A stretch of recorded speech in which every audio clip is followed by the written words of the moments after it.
신학교에서는 여러 수업이 있습니다.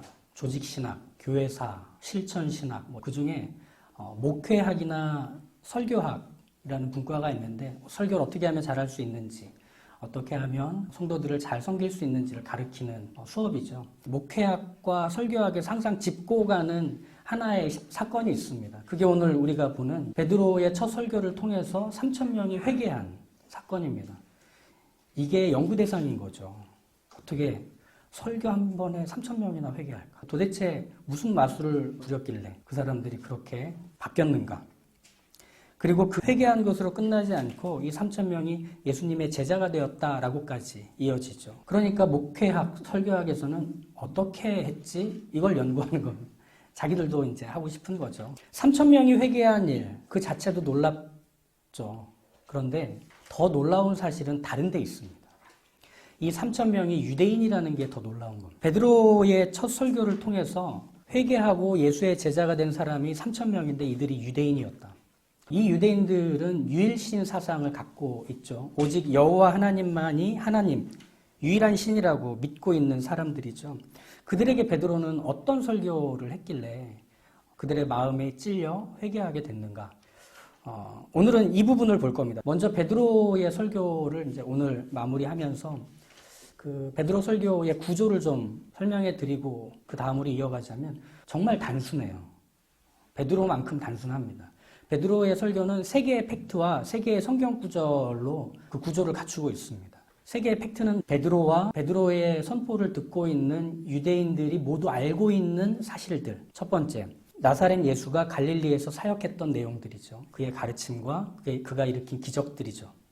그리고 두 번째, 예수가 십자가에 달려 죽었다는 사실이죠. 그리고 마지막 세 번째는 각 나라의 언어로 이 갈릴리 사람들이 하나님의 큰일을 말했다는 것. 이 세 가지 사실이 설교 안에 다 담깁니다. 그리고 세 가지 성경 구절은 뭐가 있느냐면 선지자가 말했던 마지막 날에 대한 일들. 이 마지막 날에 대한 일들을 말한 이유는 20명의 사람들이 각 나라 언어로 얘기할 때 이것은 요엘 선지자가 말했던 마지막 날의 시작의 현상이다. 이 얘기를 해주려고 요엘 선지자의 글을 인용했었죠. 그리고 다윗의 두 개의 시편을 인용해서 하나님께서 예수님을 주와 구주가 되게 하셨다라는 말을 하기 위해서 인용합니다. 그럼 이제 생각해 봐야 하는 거죠. 이걸로 돼? 이걸로 3,000명이나 회개해? 너무 심플하기 때문이죠. 베드로의 설교를 한번 이렇게 정돈하면서 이 내용들로 좀 깊이 들어가 보자면 무식한 갈릴리 사람들이 각 나라의 언어로 유창하게 하나님의 큰일을 말하죠.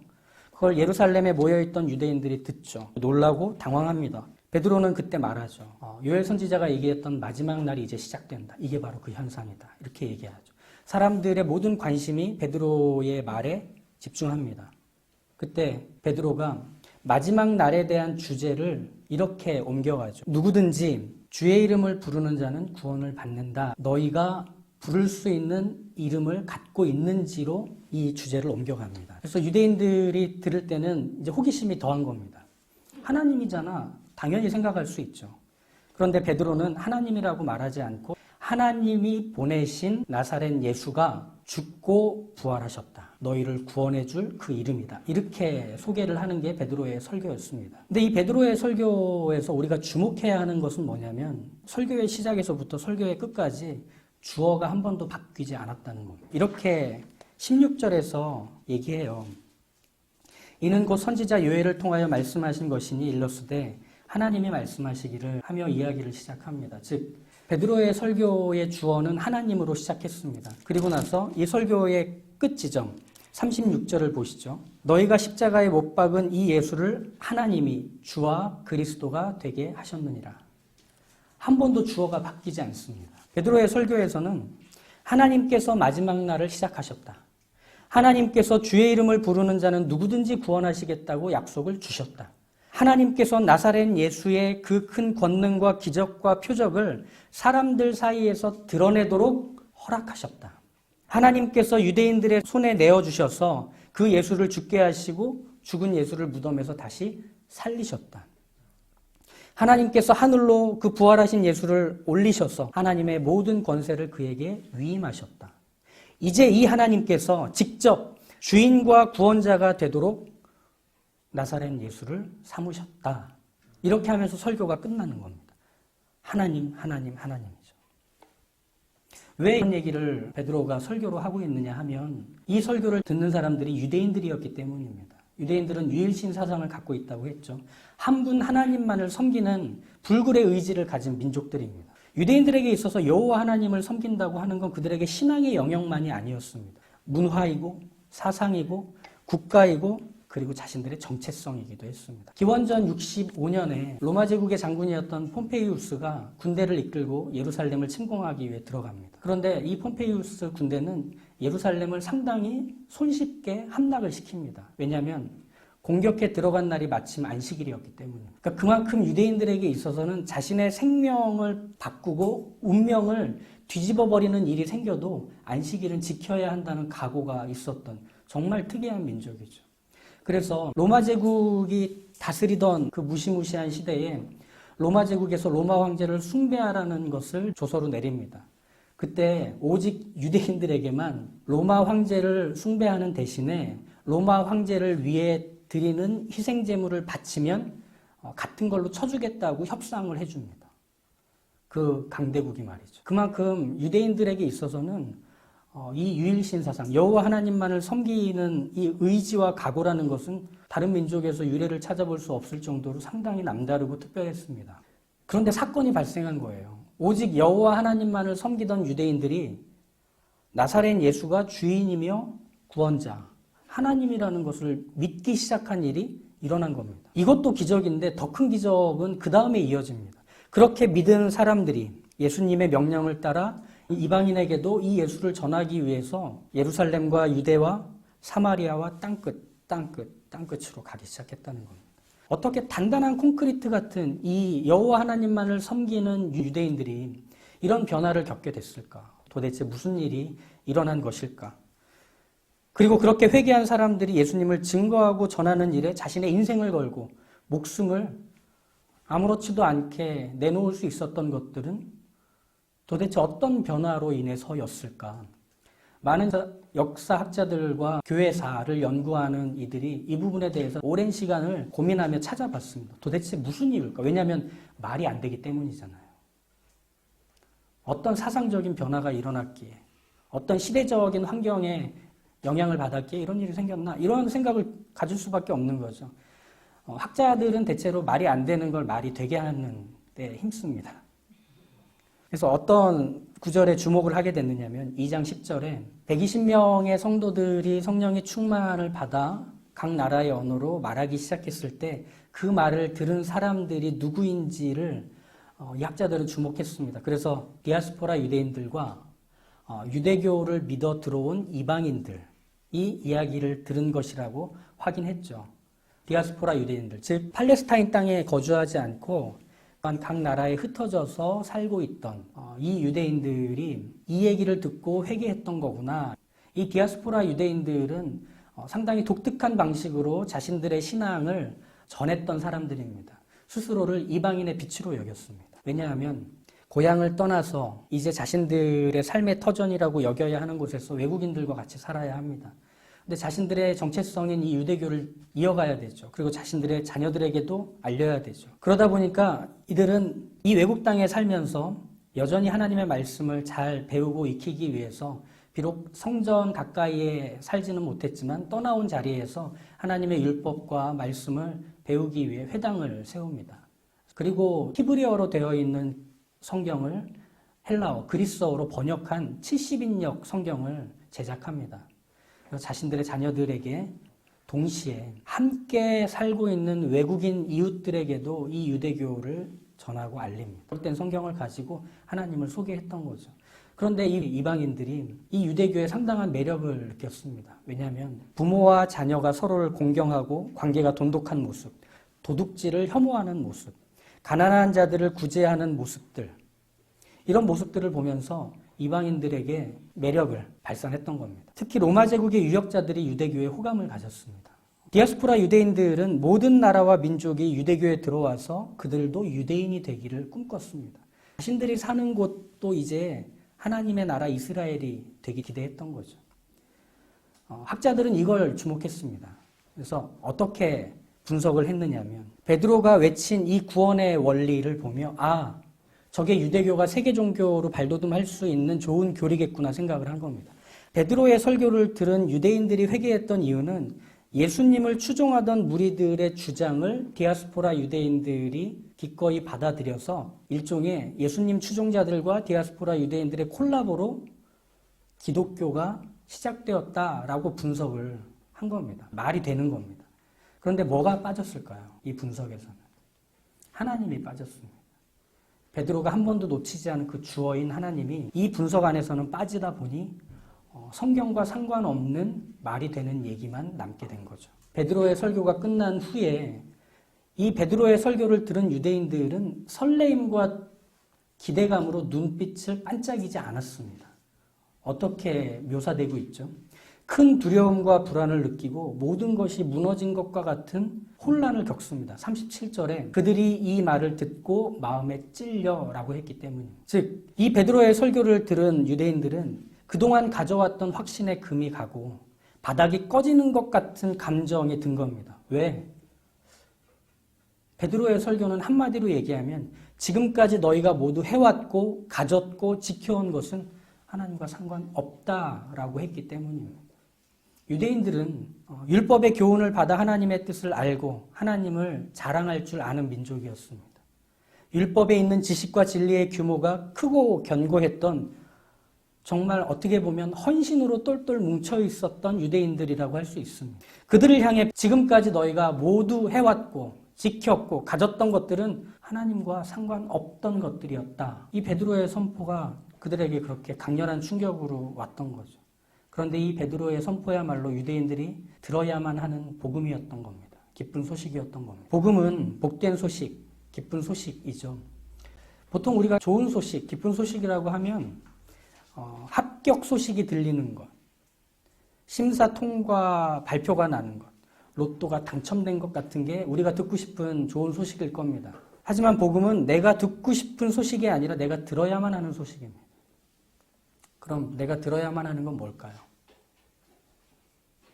하나님이 나를 특별히 사랑하신다? 하나님이 날 위해 마련하신 즐겁고 유쾌한 계획이 있다는 걸 말해주는 것이다. 조금만 더 힘을 내면 하나님이 준비하신 복을 받게 될 것이다. 이런 게 우리가 들어야만 하는 소식일까요? 그렇습니다. 하지만 그것보다 먼저 들어야만 하는 이야기가 있습니다. 복음은 거기서부터 시작합니다. 무엇이냐? 하나님과 너희는 상관이 없었다라는 겁니다. 즉, 이 복음을 듣는 대상들에게 이 복음은 먼저 강렬하게 너희는 원래 하나님 상관도 안 했잖아. 이렇게 말해주고 시작한다는 겁니다. 불쾌하죠. 당장 들으면. 유대인들 입장에서도 마음이 상할 겁니다. 지가 뭐라고, 지가 하나님이라고 이런 얘기를 하나 싶을 겁니다. 요엘 선지자의 예언을 인용했던 그 말, 누구든지 주의 이름을 부르는 자는 구원을 얻으리라. 여기에는 다른 의미가 함께 담겨 있습니다. 주의 이름을 모르는 자는 그 운명대로 구원을 받을 수 없다가 담겨 있습니다. 그러니까 즉 사람은 원래 어떤 상태에서 시작을 했느냐면 하나님과 상관없는 상태에서 시작을 했습니다. 그러다 보니 자신의 삶의 모든 영역에서 하나님과 상관이 있는 것들을 찾아낼 생각도 고민도 수고도 안 했습니다. 그리고 그 수고와 고민을 했다고 해도 그게 하나님으로 이어질 가능성도 없는 게 사람의 지금의 모습이었습니다. 그가 평생을 선하고 정직하게 살아왔던 아니면 남을 괴롭히며 이기적인 욕망에 사로잡혀서 자기 욕심을 채우기 위해 살아왔던 어떤 사람이든지 간에 사람은 하나님과 상관없는 인생을 살았을 뿐이라는 얘기입니다. 율법이 없는 이방인들도 율법을 가지고 할례를 받았던 유대인들도 마찬가지라는 얘기죠. 에베소서 2장에서는 바로 이 부분을 정확하게 짚습니다. 너희는 본질상 진노의 자녀. 태어날 때부터 하나님과 상관없는 존재라고 규정하듯 얘기합니다. 이게 우리의 정체라고 성경은 밝혀줍니다. 사람은 스스로 노력해도 하나님을 찾을 수 없고 하나님과 좋은 관계를 형성할 수 없는 존재라고 얘기하죠. 여전히 나라고 하는 주어를 달고 오히려 하나님을 수단 삼아서 하나님을 내 인생을 윤택하게 만들어주는 존재 이상으로 여기지 않는 것 역시 하나님과 상관없는 모습입니다. 하나님을 안다고 얘기하지만 하나님을 모르는 모습, 하나님을 믿는다 하지만 하나님을 따르지 않는 모습들이 다 하나같이 하나님과 상관없는 모습에 불과한 거죠. 유대인들이 한 분 여호와 하나님을 향한 불굴의 의지를 가지고 있는 채로 하나님이 보내신 독생자를 죽이잖아요. 주는 그리스도시요 살아계신 하나님의 아들이라고 고백했던 그 베드로.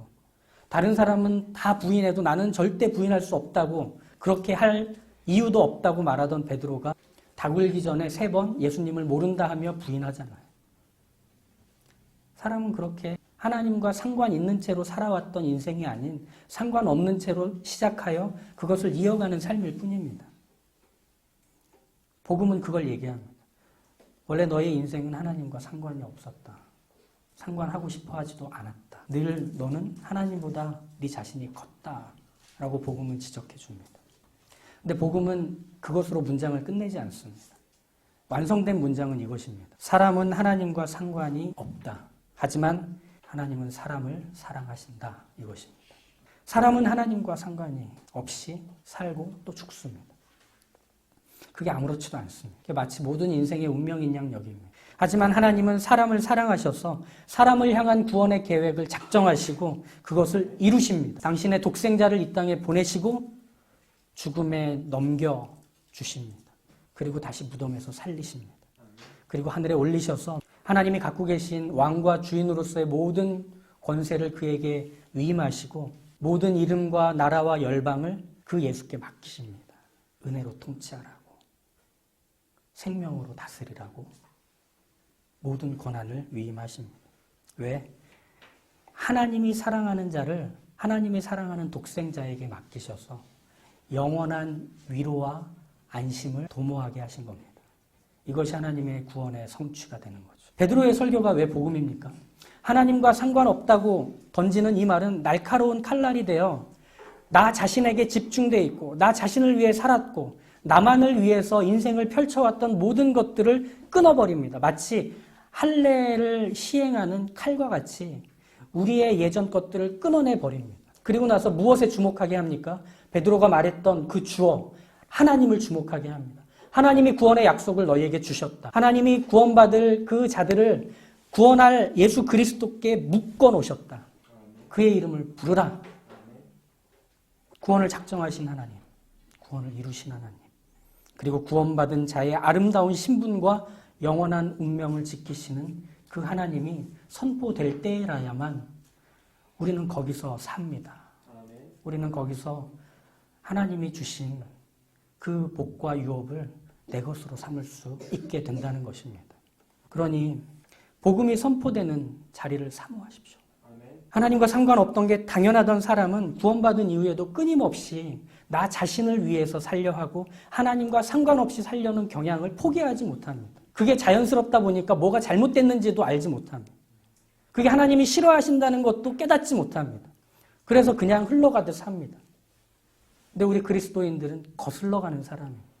세상의 기준과 풍조와 가치를 이 복음 안에서 분별하고 살펴서 하나님과 상관 있는 삶, 하나님과 관계된 삶이 무엇인지를 진지하게 고민하며 숙고하며 그것을 내 손발로 이루어내기 위해서 그것이 내 인생으로 채워지기 위해서 노력하고 애쓰기로 한 사람들입니다. 마음의 왕자에서는 한 번도 내가 내려오지 않은 채로 버티며 마치 순종을 그 위에 덮고 헌신이라고 하는 포장을 해서 하나님을 위해서 사는 삶이라고 한다는 건 우리도 속이고 남도 속일 수는 있겠지만 하나님은 속지 않으십니다.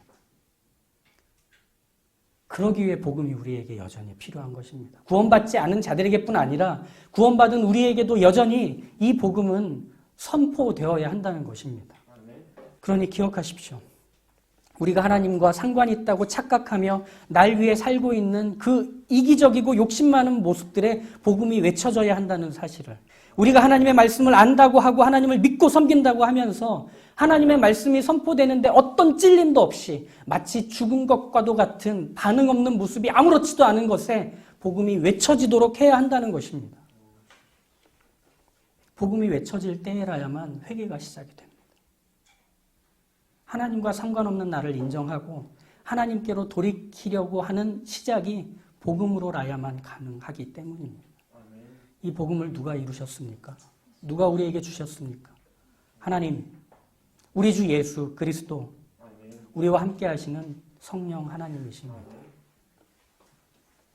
하나님은 여전히 복음이 외쳐지는 현장에 우리를 부르십니다. 사람은 하나님을 상관하려 하지 않지만 하나님은 은혜 안에서 그를 다시 살리기를 원하시고 이 끊어진 관계를 잇기를 원하시고 막힌 담을 허무시는 일에 포기함 없이 우리를 그 복음의 자리 가운데 서게 하십니다. 그러니 이 하나님이 나의 아버지됨을 믿으십시오. 그리고 이 하나님께 나아갈 수 있는 예수 그리스도라는 생명의 길이 영원히 열려 있고 그 그리스도와 내가 묶여 있음을 확신하십시오. 그리고 그것을 끊임없이 우리에게 새롭게 깨닫게 하시는 성령의 빛을 비추시는 역사가 멈추지 않고 있음을 기억하시고 안심하십시오. 우린 그렇게 하나님 안에서 복음에 사로잡힌 인생들입니다.